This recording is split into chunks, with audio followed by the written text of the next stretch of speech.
So in construction, we see a lot of messaging at the minute around training and skills crises and all of those good things. And it is definitely a brewing problem out there in the world of construction, but not to the point we are overwhelmed with opportunities for people who want to train to satisfy that problem. It's like a paradox we've got going on at the moment where companies don't want to put the time and resources into training apprentices. They want that fast fix, the quick solution of having already trained and qualified people coming in to solve the problems in their businesses. And you can understand why that is the case.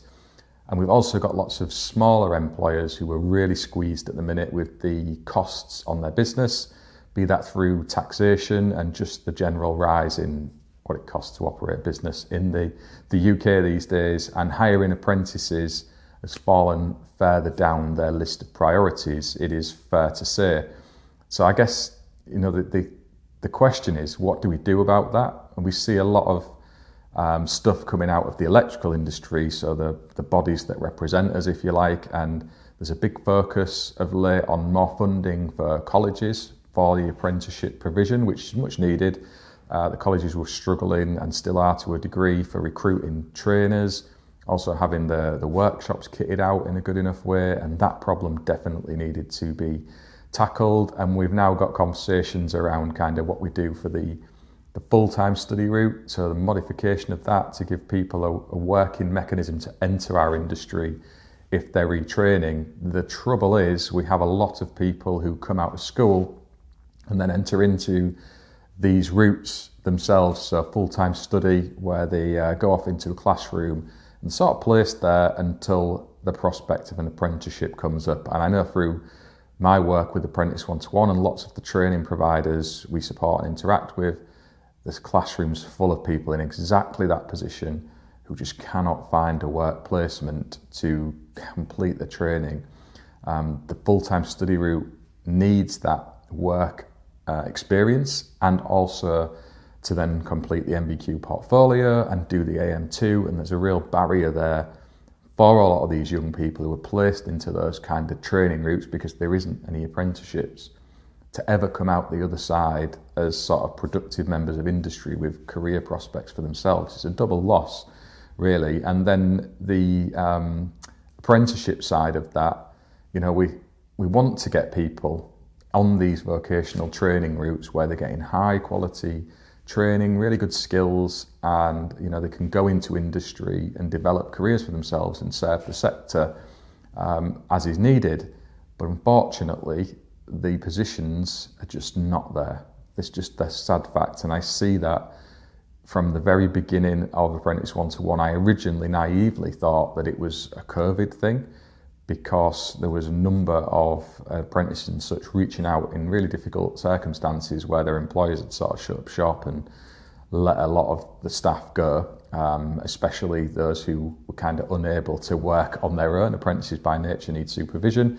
And I thought it was just that, but as time's moved along, it seems to be an epidemic out there where our industry are really focused in on doing something about this full-time study route to improve that. But again, I think that the harsh fact and the sad reality is that employers are just not interested in people who have come through that route in the numbers that would be needed to satisfy the volume there. Of course, there are some employers who look at that and actually recruit people from that, because it's a good foundation for some young people to spend a year in a college environment and do some growing up, if you like, after school, and then go into an apprenticeship.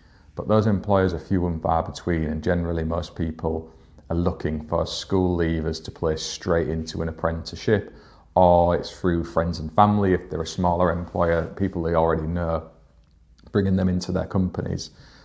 So lots of these students end up in that kind of boot loop of going through the full-time study another year waiting for an apprenticeship. And then they get to the end and, some will go through like the agency route to get onto site and try and get work experience and complete the training. And lots of others just drop away. The stats around that speak for themselves.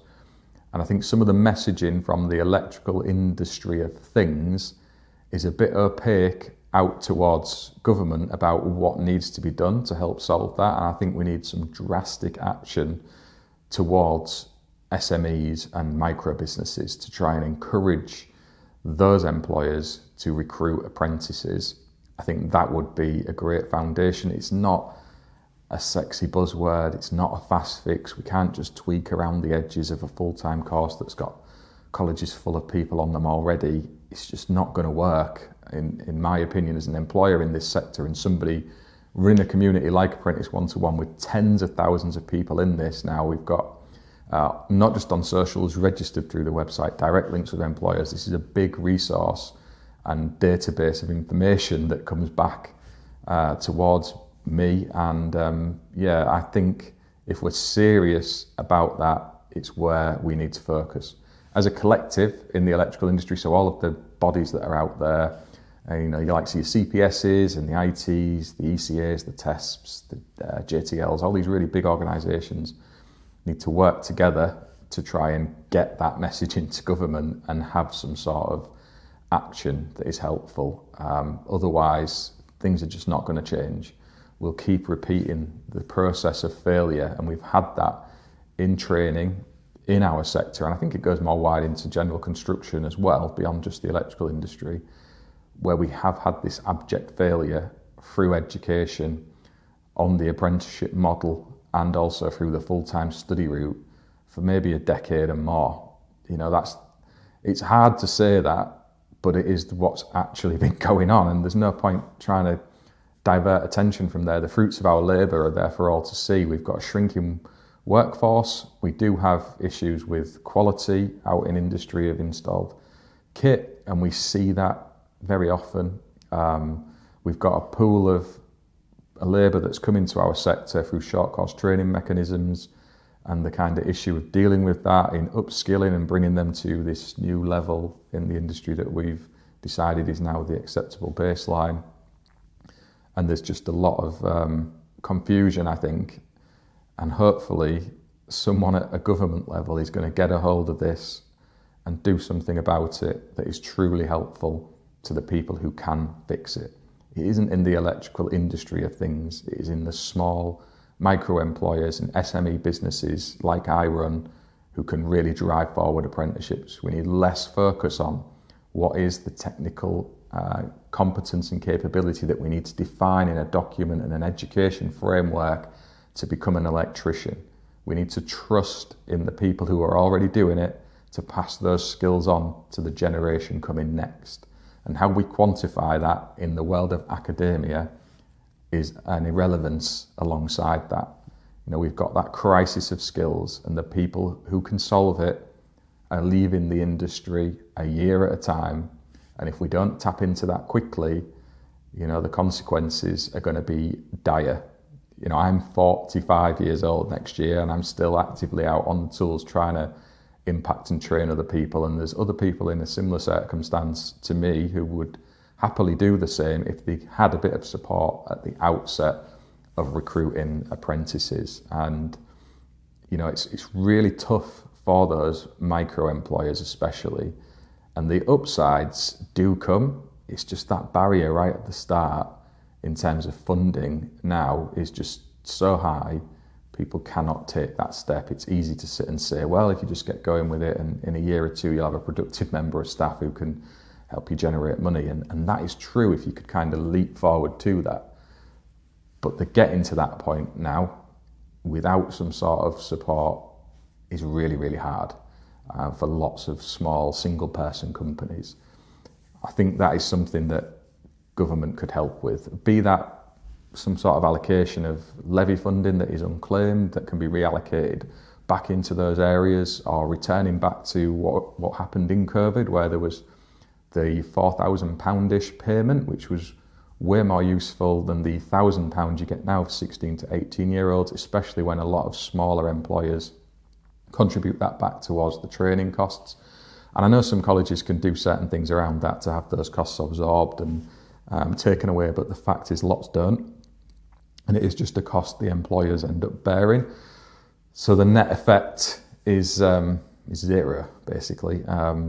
So I think that is something, if there was a pot of money there that an employer knew they could access, and not that comes in a year's time, but is there in the first 6 months. And I get that kind of taxpayer money needs to be ring-fenced and protected, so don't front load all of that, but there could certainly be a monthly payment that's made from that, I don't know, whatever the figure ends up being, 4,000, 5,000, whatever it is, for the employer to draw down on as they bring their apprentice through that first year. I think that would get a lot more of the smaller micro business and SMEs involved again and interested. There's an upside for them there to get through that hump to then have productive members of their team. And if we do that at scale, we end up with, in 5 years' time, a productive workforce growing, and we get the people in industry that need. These businesses see the benefits of what's happened to them and they continue with it. So I think it's like a shot in the arm, basically. I also think a lot of the larger companies out there, so your main contractors and kind of secondary ones underneath them, they have a responsibility on lots of these big contracts that they take on. And to be fair, some of them do have that stipulated in the contracts, but not often enough, where there needs to be people from the local area employed in apprenticeship roles within the contracts been delivered. So if you've got a big development in London, there needs to be a set percentage of apprentices in that workforce from that local area, if it's Manchester, Birmingham, wherever it is, and that's in the contract that the main contractors are committing to. So they have to do it. I think that is something that government should be mandating contractually on certainly a lot of these public sector projects, be it like schools, rail, highways, all the rest of that stuff, and encourage it. It's probably very hard for them to legislate for it, but encourage it into normal, bigger construction programs as well, where you come out better in your tenders maybe if you are doing that. It's a hard one, I think, but we've got this problem again now with that particular element of industry where there's lots of short employment contracts that go on, so it's agency workers, subcontract labour, and there's no real incentive for any of these companies to have trainees in their workforce. Again, they're just wanting people who know how to come in and do the job or can labour for those doing it rather than be trained. So that's the big thing that gets missed in a lot of discussions around apprenticeships. Employers are delivering the training. So it's, they push back to employers all the time that you're getting the benefit of this apprentice working in your companies, and it's very true, you do. But 80% of the time in an apprentice's first year or two, where the foundation of all their knowledge is born, comes from the employer. They are funding that in time from their existing workforce. It could be that it's the business owner doing it. They are delivering that, and there's no real financial compensation for them in doing so until down the road in their business when they have that productive member of staff. And I think it's a bit rich to not accept and understand that.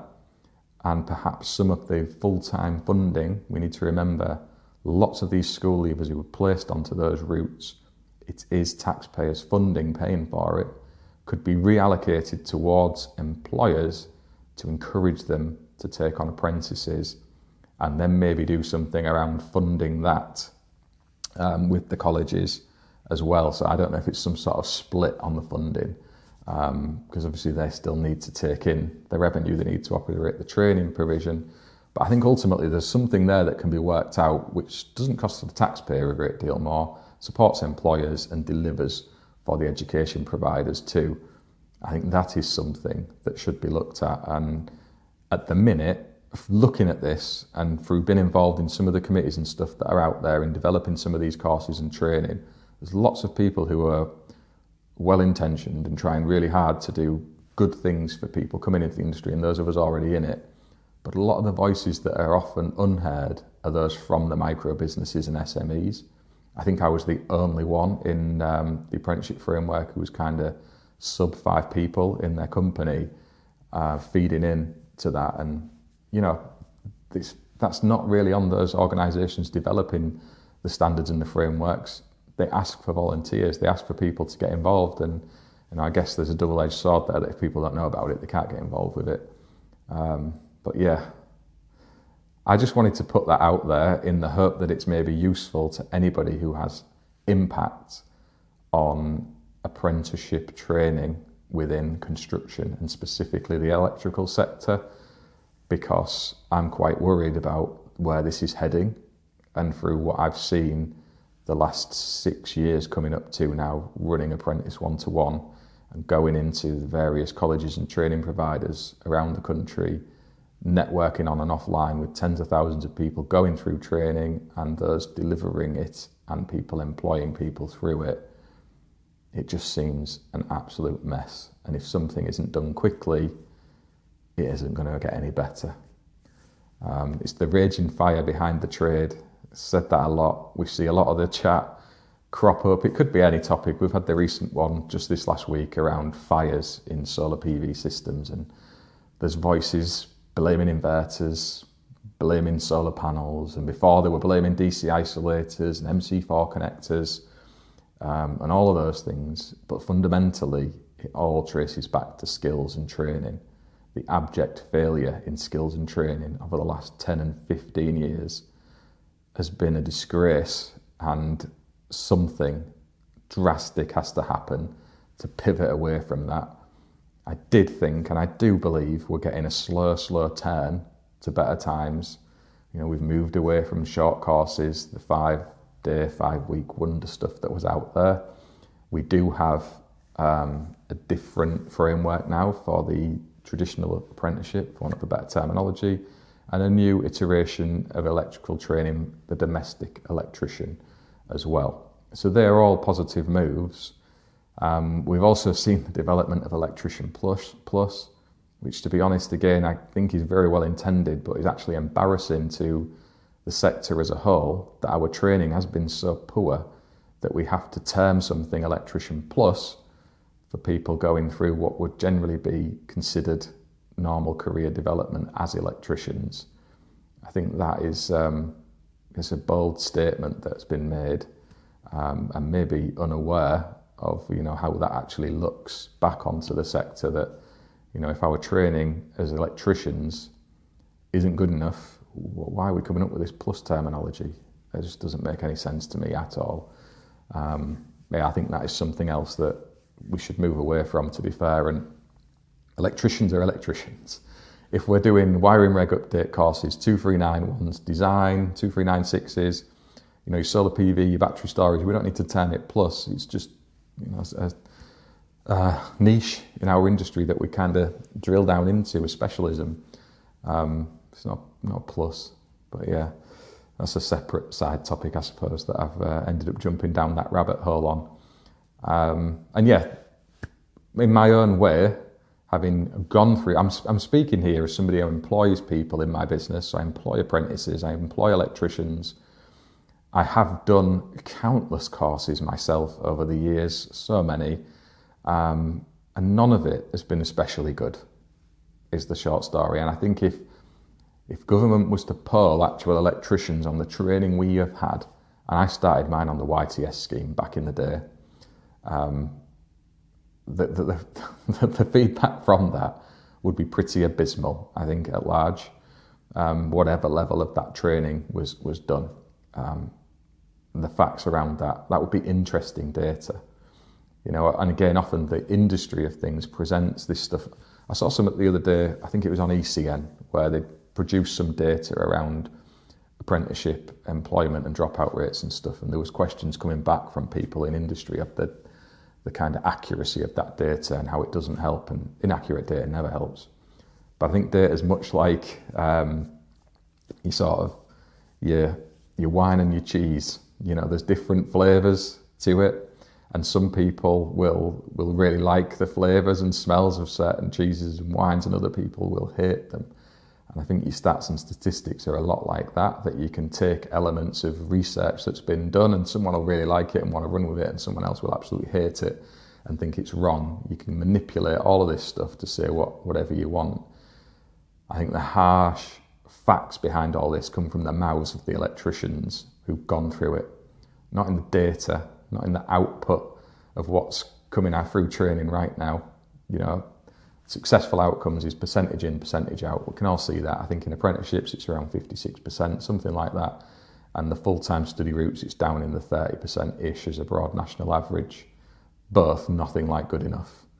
But yeah, ask the older electricians, your people who've been in the industry a bit of a while, sort of maybe 25 to 50 odd year olds and see what they have to say. In fact, we might do that. We might do an apprentice one-to-one poll of raw feedback, and we'll pass that forward to government if anyone's actually interested in hearing it. And yeah, that is kind of a short overview of what I've wanted to get that off my chest for a while. You know, I have put myself forward to be involved in these things, or at least silently watch how they take place, just to try and offer an informed view. And that is what I'm doing now. And to the point, I've actually built my own training space. I'm not going to reference that in this video because it's not about marketing that. We don't need to. We're inundated with people who want to come and train with us. And I'm still in two minds at the moment about if we're going to do that on an accredited basis or if we're just going to do our own thing. You know, if the value in accredited training from employers isn't there because they don't see it as what they need, be that the full-time study route or utilising the apprenticeship system that's there, or the additional courses, be it solar PV, battery storage, EV charging, if they know someone who's been through all that isn't going to be able to deliver what they need in their business, where's the value in it for them? Maybe it's way better for them to know that a learner has been through XYZ training at XYZ centre and will know what they are doing and be able to deliver it. I think we've got pigeonholed now of an industry desperately trying to dictate what is a qualified electrician and framework that out and tell people, unless you've done that, that and that, you cannot be this. When the evidence of the last 10 or 15 years shows that don't work. Far from it. What does work is vocational training alongside people who already know how to do this, and them bringing people through to their standard. I think we need to get back to that indentured apprenticeships, for want of a better terminology. There's Gerald Drury, my wife's granddad. I share his apprenticeship deeds now and then on socials from 1955. Proper little sheet of paper that looks so cool. I wish I had something like that. But that is somebody who was signed off by their employer. They didn't need to do an endpoint assessment. They didn't need to go and prove it to some trainer somewhere. Their employer said, you know what you are doing. You are now an electrician. And that was considered weight enough for somebody to enter the industry. In the modern world, maybe it doesn't work like that anymore. But I certainly think there should be more weight in the hands of the employers. Apprenticeships are employer-led at the end of the day, and courses out in industry are serving that purpose. They're making people qualified to satisfy vocational employment, and in doing it. So there you have it. What I am going to try and do in the rest of my working career, and this is just me putting that out on record, is train as many people as I can humanly, financially cover in my business. It's difficult for all the reasons we've just highlighted above, and there's other inspiring people out there who I know do this on a way bigger scale than me. I won't reference them, I've done so before, but just because of the nature of this video, and it might be a bit of a hot potato, I don't want to chuck anyone else under the bus with me. So I won't be doing that. And also through my own training centre, it's really easy to poo-poo stuff and say you're not happy about something without offering a solution. So in the space I've created, I intend to offer training that is the solution. And I will stand behind it for other people to say if it is or it isn't. But that is my intent. So yeah, solutions, fund small employers, micro businesses through that initial hurdle of taking people on. Look at how the funding is distributed for people on full-time study routes to encourage engagement with employers. You know, if that has to be at the end of the full-time study, so there's some sort of incentive for them taking on a work experience person, do that. And then contractually obligate larger employers to have people from the local area on apprenticeships for these big construction projects. I think they're three big things that would help put the fire out behind us and give us that stronger workforce for the future. All this fast track nonsense of getting people through bloody training in a year or two to solve the skills crisis, it solves nothing. It puts bums on seats and people on site. It doesn't shift the dial in productivity, safety and quality. Just as somebody out there in the trenches doing the do. Make of that what you will. Drop your comments in alongside this video. I am really interested to see how other people see this. These are just my views. I'm not saying I'm right. These are my observations, my opinions, and I'm happy with them and comfortable with sharing them. But I'm not for a minute saying I've got this right. You know, what I say is correct. It's just an opinion piece for critique and feedback from others, and hopefully generate conversation that helps those of you who are in colleges around the country right now without any prospect of finding an employer and getting into this industry to help solve the skills crisis that we have brewing. That is the main aim. Thank you for watching. I'll see you on the next one.